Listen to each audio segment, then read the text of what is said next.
l'événement sera sorti d'Embrun. Ils nous ont accompagnés, ils ont annoncé l'événement. Je ne sais pas que vous avez vu. Cotonou accueille les trophées Askey. C'était eux. Et aujourd'hui, elle est là en personne pour accompagner l'événement. Et demain soir, chaque personne, Sarah est là. Elle les a ramenés d'Abidjan parce que Marie-Jeanne a eu un événement à Abidjan avant de descendre à Cotonou. Elle a envoyé les magazines. Ils sont là demain soir à la soirée avec les cadeaux que tout le monde a ici pour vous. Donc, quelques-unes vont avoir les cadeaux ce soir. Et demain soir, nous gardons le reste des cadeaux pour celles qui viendront vraiment soutenir les trophées Askey. Les cadeaux que tout le monde m'a remis pour vous seront disponibles demain soir. Donc, je vais commencer tout à l'heure à distribuer. Donc, il ne faudra pas partir. On a l'atelier maquillage qui va s'avancer tout à l'heure. Après ça, vous avez vu que je me suis efforcée de régler tous vos problèmes et d'inviter les personnes qu'il faut. Parce que je vois que vous ne partez pas, vous êtes toutes là, ça vous intéresse. Merci beaucoup, mesdames, d'être là et d'accompagner les trophées Askey. Bonsoir. Merci.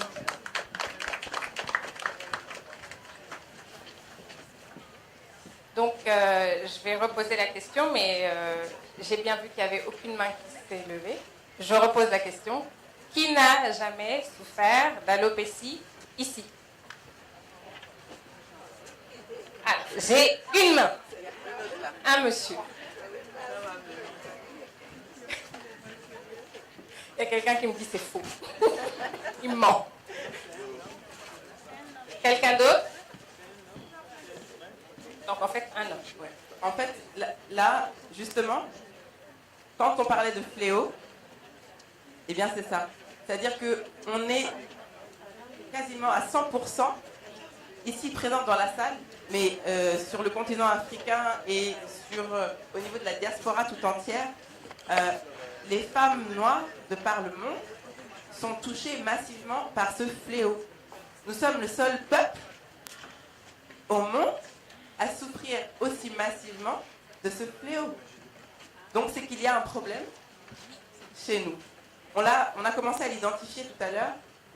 Donc les causes principales sont, on ne va pas revenir sur le détail des causes puisqu'on sait tous que c'est une mauvaise gestion, en résumé. Une mauvaise gestion au niveau des coiffures, des techniques, donc un manque d'information. Et je vous invite juste à regarder les images qui sont projetées sur les écrans à côté de vous. C'est important de savoir ce que ça peut faire. Oui. Donc là, on a un top modèle, Naomi Campbell, qui pour ceux qui l'ont rencontré de près, n'a plus de cheveux en dessous. Ce que vous voyez là, c'est un tissage, oui, avec l'alopécie, qui révèle un peu l'alopécie. Donc c'est une photo de paparazzi parce que forcément elle n'a pas demandé à voir cette photo. Et en dessous, vous avez un ancien mannequin américain qui, elle, a fait une réaction au défrisage. Et aujourd'hui, elle est condamnée à porter des perruques toute sa vie puisque ça a brûlé son cuir chevelu de façon définitive. Ça l'a détruit. Donc elle a écrit un livre d'ailleurs à ce sujet et où elle raconte son histoire. Donc tout ça pour dire que tout le monde est touché dans toutes les couches sociales. Et il est temps que ça s'arrête parce que on remarque, surtout en Afrique, sur le continent, qu'il y a que ce problème touche de plus en plus de jeunes femmes. Qu'est-ce que ça veut dire? Qu'est-ce que ça veut dire selon vous? Et vers quoi allons-nous en fait si les jeunes femmes entre 18 et 20 ans commencent à développer des alopécies, voire des calvities? Vous savez, les calvities, ça touche principalement les hommes. Mais là, on a des jeunes femmes de moins de 20 ans qui sont touchées et qui sont, pour certaines, condamnées déjà à 20 ans. Alors, je ne sais pas si ma question était claire. Non, elle n'était pas claire. Je répète donc, vers quoi allons-nous? Qu'est-ce que vous pensez que la suite sera si les choses ne sont pas réglées maintenant, tout de suite? Vont disparaître. Les cheveux crépus vont disparaître. Oui, tout à fait. Tout à fait. Oui. Comme sur la photo, mais c'est une petite réaction, mais on arriverait au cancer de la tête Mais oui, c'est vrai. Que c'est cheveux dommage. nus, et ça va être dramatique. Tout à fait, madame, tout à fait. Et c'est pour ça qu'on parle de fléau et que ce n'est pas anodin. Ce n'est pas anodin. Nous sommes en danger. Notre santé est en danger. Moi, je pense qu'on va frôler la catastrophe. Je vous raconte juste une petite histoire. Dimanche passé, on m'a sélectionné pour aller donner des conseils à des futures Miss. Disons en Guinée, on a pris au moins 10 belles filles noires, superbes. Donc moi, j'étais supposé leur donner des conseils pour la peau. Donc j'arrive, on parle, mais elles avaient toutes des perruques. Bon, chose qui n'est pas grave, parce que moi-même, j'en porte. Mais bon, je ne pouvais pas imaginer ce qu'il y avait en dessous. Mais pendant l'étape du maquillage, donc on était obligé, il y en a qui avaient des coiffures qui cachaient le joli visage. Donc j'ai dit, bon, on va vous faire changer de coiffure parce que ce n'est pas joli. Quand on a touché aux cheveux, mais c'était le drame. Aucune d'entre elles n'avait des cheveux. Vous voyez, donc ce qu'elles disent, c'est catastrophique. Entre 17, 18 ans et 20 ans. La plus âgée avait 20 ans. Mais je vous parie que les cheveux commençaient ici. Moi-même, j'étais choqué, je leur ai dit, mais vous savez, moi, si c'est moi qui vous sélectionne, vous ne pouvez pas être Miss. Parce qu'une Miss, c'est une beauté naturelle. Sans maquillage, sans ongles, sans rien. Est-ce que vous vous rendez compte? Mais c'est la catastrophe. Donc, c'est normal. C'est très important. C'est très important. Et là, donc l'illustration est très claire. Et bon, personnellement, oui, c'est ça, c'est terrible. Donc, Mais il y a des solutions. voilà. Il y a des Et on est là pour en parler. Exactement.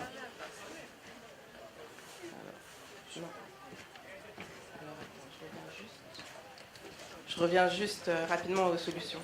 Donc, il y a déjà, pour éviter d'arriver jusque-là, il y a forcément la prévention, d'abord. Donc, pour éviter d'avoir à subir ces catastrophes. Donc, à votre avis, quelles sont, vous savez que s'il y a problème, il y a solution. Et les solutions, on les a toutes en nous. On les connaît plus ou moins. Donc, évaluons ensemble notre niveau de connaissance. Je suis sûre qu'ici, tout ensemble, on a toutes des solutions pour pouvoir prévenir ces alopécies. Et ensuite, moi, je compléterai si besoin. Mais je suis certaine qu'à nous toutes, on peut déjà réfléchir ensemble aux solutions. Alors, pour prévenir une alopécie, pour éviter qu'elle n'arrive, à votre avis, que faut-il faire?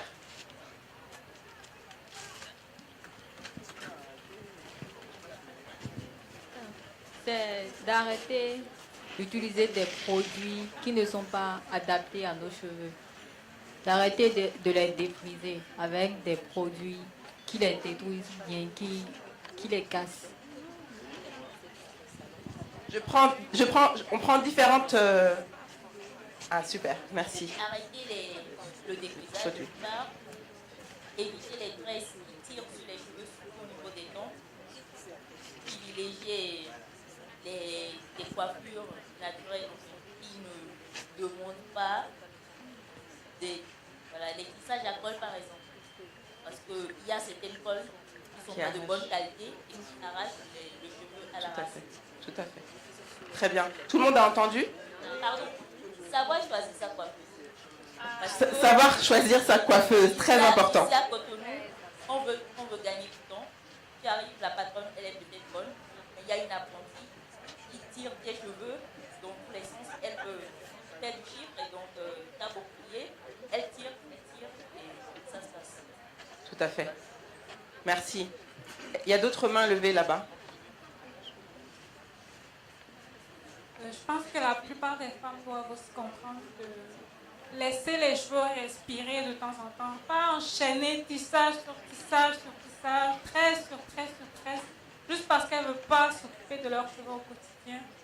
Ou qu'elles ne trouvent pas ça assez joli pour sortir avec des cheveux afro. Justement, c'est la mode aujourd'hui. Montrez vos afros, montrez vos cheveux naturels et par la même occasion, prenez soin de vos cheveux. Voilà. Merci. D'autres personnes?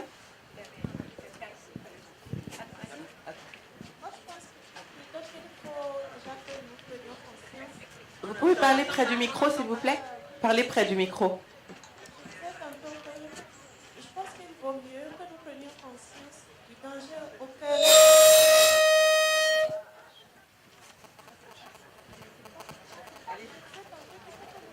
On n'entend pas. On n'entend pas. Faut parler près du micro, s'il vous plaît.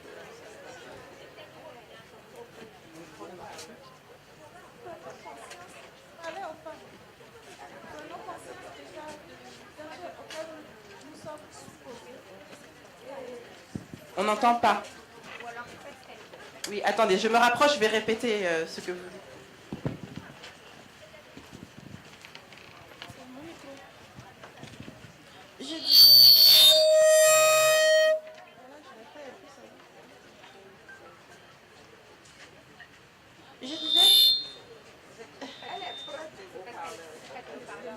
Je disais qu'il fallait que les femmes prennent conscience du danger auquel elles sont exposées. Ceci nous amènerait surtout à vouloir prendre soin de nous et éviter de perdre ce que nous avons de plus précieux. Parce que les cheveux, lorsqu'ils partent, ils ne reviennent pas. Le cuir chevelu s'en va avec la racine. Et il n'y a rien. Il n'y a plus rien à faire. Donc on a intérêt à se réveiller plus tôt. Et je vous remercie d'être passé pour ça.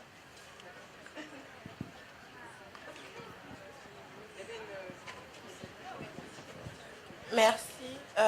Tout a été dit presque, mais je dirais qu'il faut ménager ses cheveux et ensuite les nourrir. Parce que quand on accorde de l'attention et du temps à quelque chose, on finit par y tenir très fort. Merci, merci. Je prends une dernière. Ah pardon, excusez-moi. Allez-y. Moi, je voudrais conseiller aux mamans de laisser tranquilles les cheveux de leurs filles. Parce que quand elles en auront besoin, si on commence trop tôt le défrisage, elles ne pourront plus rien faire. Merci. Je vais prendre les 2 dernières interventions sur ce point. Parce qu'on a plein de choses à vous dire. On a plein de choses à partager.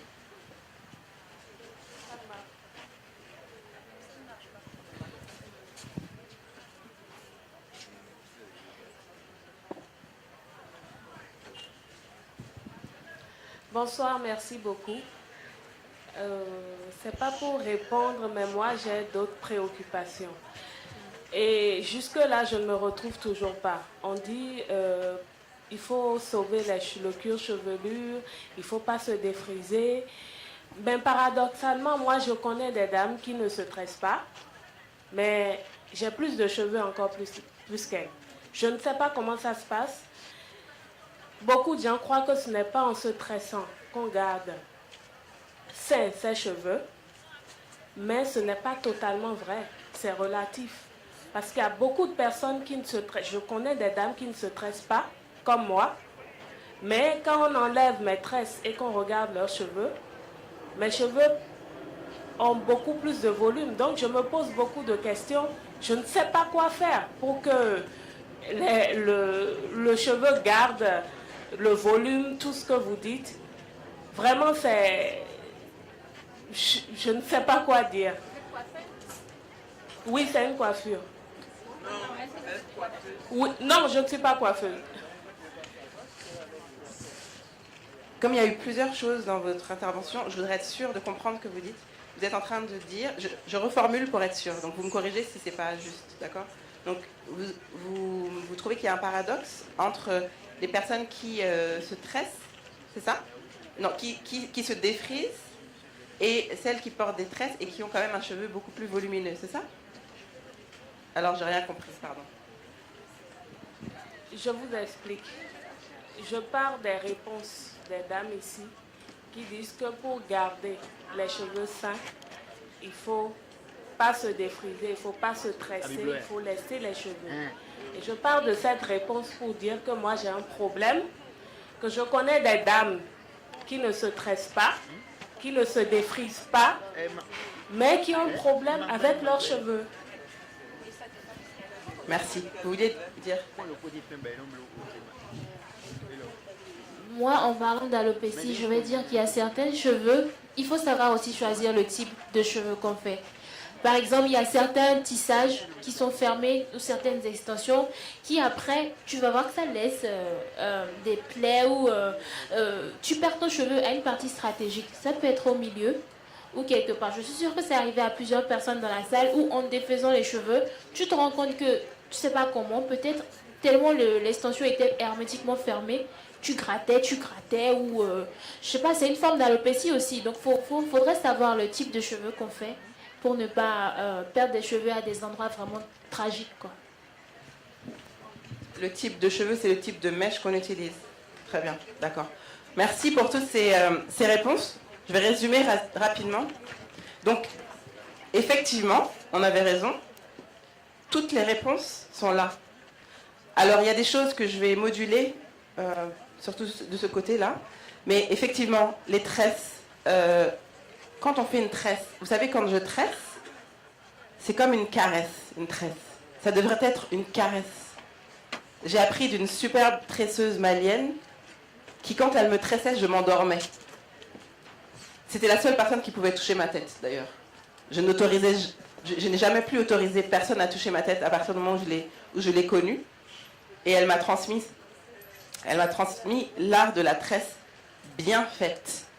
Je vois des coiffures magnifiques ici depuis que je suis arrivée. C'est fantastique. Mais quand je me rapproche un petit peu plus, souvent, eh bien, je vois que les bulbes, c'est tellement serré que le bulbe, vous savez, les petites choses toutes blanches là, eh bien, il est complètement visible. Ça veut dire que le cheveu est complètement détaché de sa racine. Donc là, on a un problème. C'est le début de l'alopécie. C'est comme ça que ça commence. Et c'est ce qu'on appelle vraiment la traction. D'accord? Donc, il faut effectivement... Les tresses ne sont pas mauvaises, attention. Les tresses, c'est traditionnel. C'est excellent pour notre cheveu. Le bémol à bien comprendre, c'est dans la technique. Une tresse bien faite devrait être une caresse. C'est comme ça. Ça ne doit pas faire mal. On ne doit pas prendre de Doliprane, pardon, après. Et on ne doit pas avoir l'impression d'avoir fait un lifting après une tresse. On ne doit pas être lifté après la tresse. Ce n'est pas le principe de la tresse. Non, on ne doit pas souffrir pour être belle. Je refuse ce précepte. Je le refuse depuis bien longtemps. Pourquoi nous, femmes, devrions souffrir pour être belles? Je veux bien souffrir pour mettre au monde, pour donner la vie. Oui. Oui, je veux bien. J'accepte. Mais pour être belle, on est belle naturellement, il faut entretenir ce capital. Mais ensuite, on ne doit pas souffrir. Il y a énormément de techniques qu'on va voir aujourd'hui pour faire les choses correctement. Tu voulais dire quelque chose? Je finis d'abord mon propos. D'accord. Donc, une tresse caresse, s'il vous plaît. Pour nos enfants. Une tresse caresse. Pour nos enfants. Parce que nous transmettons, quand nous avons nos petits là, entre nos jambes, ils sentent notre chaleur, ils sentent notre amour. Et paradoxalement, ils sentent quelque chose d'extrêmement agressif sur leur tête. Parce qu'on ne sait pas les démêler. On va voir ce point-là tout de suite. Comment démêler? Parce que notre cheveu, il n'est pas difficile. Hein. C'est juste une question de connaissance. Moi, il y a bien longtemps que je qualifie mes cheveux d'extraordinaires, de magiques, parce que c'est véritablement comme ça que je les définis, que je les expérimente chaque jour. Ceux de Sandra, c'est un bonheur pour moi de coiffer Sandra. J'aimerais tellement coiffer toutes les têtes là ce soir, d'ailleurs, pour que vous sentiez non seulement l'amour que je mets dans vos cheveux, mais aussi que la coiffure devrait être juste simplement un échange, particulièrement avec nos enfants. Parce que ce moment-là, où par notre chaleur, on leur dit qu'on les aime, et en même temps, on les agresse. Vous savez, une psychologue avec laquelle on travaille au niveau de l'association nous a appris récemment que ça crée une dualité au niveau psychologique. Et je veux bien le croire, parce que si on analyse très rapidement la situation, eh bien c'est nous qui transmettons ce désamour par nos gestes à nos enfants. C'est nous qui, c'est par nos paroles, en disant « Oh, le cheveu est trop dur, mais qu'est-ce que c'est que cette paillasse? C'est dur, c'est sec, c'est terrible !» Donc vous pensez que nos petites filles, Pensez-vous vraiment que nos petites filles puissent grandir sereinement avec cette image-là, cette mémoire de maman qui me tresse et qui devrait me donner de l'amour à ce moment-là et qui me dit mais non, c'est pas possible, mais non, c'est ingérable. Ou même si elle ne le verbalise pas, elle le dit par ses gestes, parce qu'elle ne prend pas le temps. Non, arrêtons ça, s'il vous plaît. C'est important, c'est très important. Nous sommes les seules femmes au monde à souffrir de ce fléau. C'est notre responsabilité. Tout à fait. C'est urgent. Alors, Aline, une fois qu'on a dit ça, comment est-ce que concrètement on apprend à démêler, protéger, s'occuper du cheveu naturel? Très bien.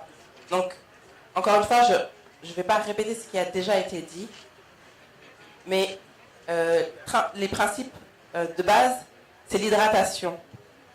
D'accord? L'hydratation, c'est un apport en eau. Ici, on a la chance d'avoir un taux d'humidité naturel qui est important. Et d'ailleurs, depuis que je suis arrivée, mon cheveu, personnellement, je le trouve beaucoup moins sec que quand je suis à Paris. Parce qu'à Paris, sous un climat tempéré, on souffre beaucoup plus de sécheresse que vous ici, qui avez la chance d'être dans le climat idéal, l'ensoleillement, le taux d'humidité. Cependant, nos cheveux ont besoin d'extrême humidité pour pouvoir être souples et se démêler facilement. Donc j'aimerais bien que quelqu'un se J'ai la dévoue. personne idéale. Je vais la Ok, chercher. j'aimerais bien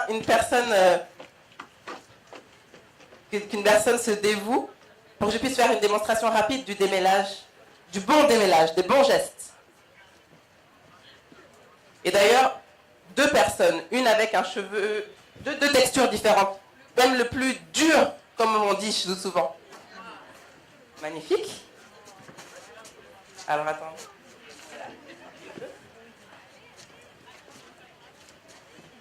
Puisque, pour donner une preuve par l'image, je vais vous demander de vous asseoir là.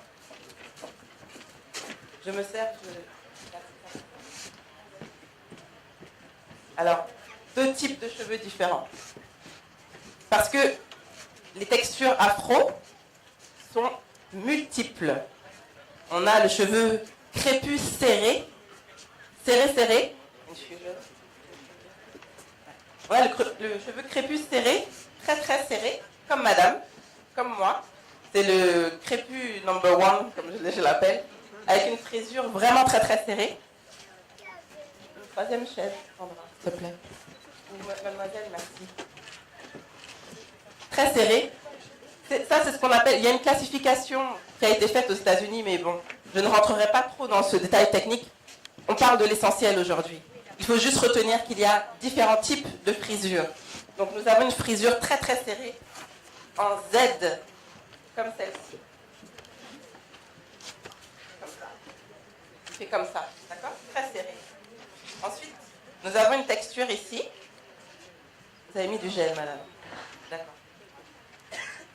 Alors, à l'œil nu seulement, juste pour vous montrer, excusez-moi, je ne veux pas défaire votre joli chignon.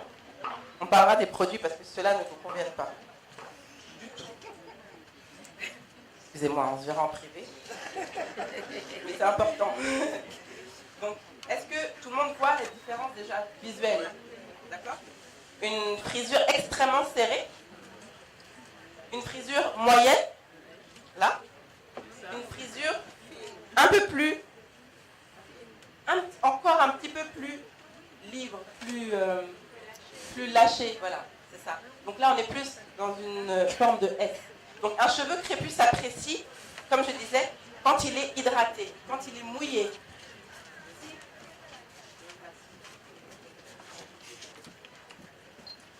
Il s'apprécie donc quand il est hydraté, quand il y a un apport en eau. Pour madame,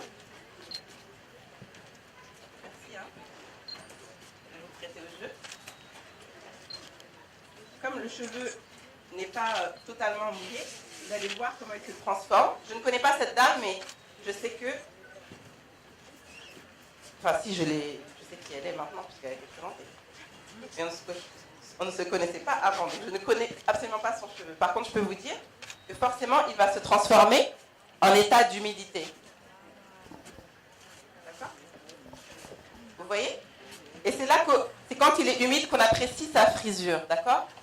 Je ne sais pas si tout le monde voit. La présentation pour qu'on puisse voir à la caméra. Pour le transmettre. Messieurs les techniciens, c'est une question ouverte. Est-ce qu'il faut que je débranche la présentation pour que tout le monde puisse voir? Parce que je ne sais pas si tout le monde voit. Voilà, super, merci. Si on peut zoomer sur la frisure là. Okay. C'est possible de zoomer, non? Oui. Oui, j'ai ma main avec la paume. Voilà. Ok, vous voyez qu'elle ondule là, d'accord? Voilà. Ça, c'est un cheveu qu'on appelle plutôt de type 3, 3A, 3B. Non, pas du tout grave. C'est juste une classification. Je ne suis pas spécialement pour les classifications, donc je ne vais pas détailler ce point.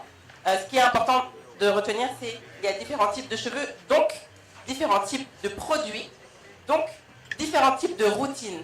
Et pour pouvoir identifier la routine adaptée à son cheveu, même si la base est la même, comme l'a très bien expliqué Nanou, merci, il faut pouvoir connaître son cheveu, son type de cheveux. D'accord? Donc on parlera plutôt de frisure à contrario de 4A, 4B, 4C, parce qu'on n'est pas forcément des bœufs avec une classification déjà. Alors, je vais faire la même chose avec madame.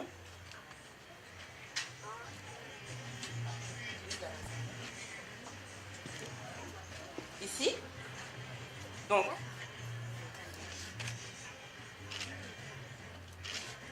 alors là, ici, l'eau, ce que l'eau permet de révéler, c'est l'excès de produits. Je ne sais pas si on voit bien la caméra. On a vraiment besoin de se parler, hein, toutes les deux.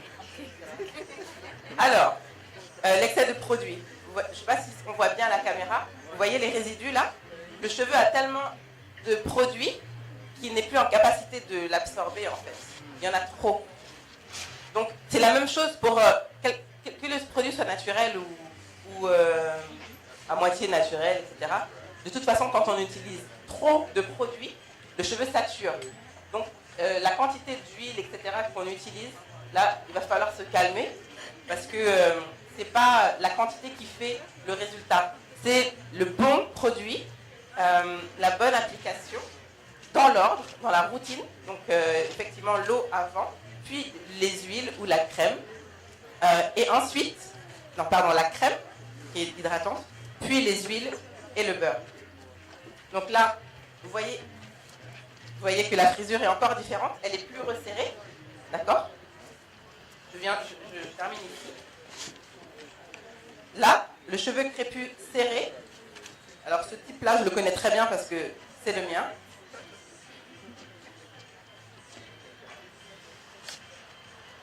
Quand on le mouille, il se délie sous les doigts, mais visuellement, il reste serré.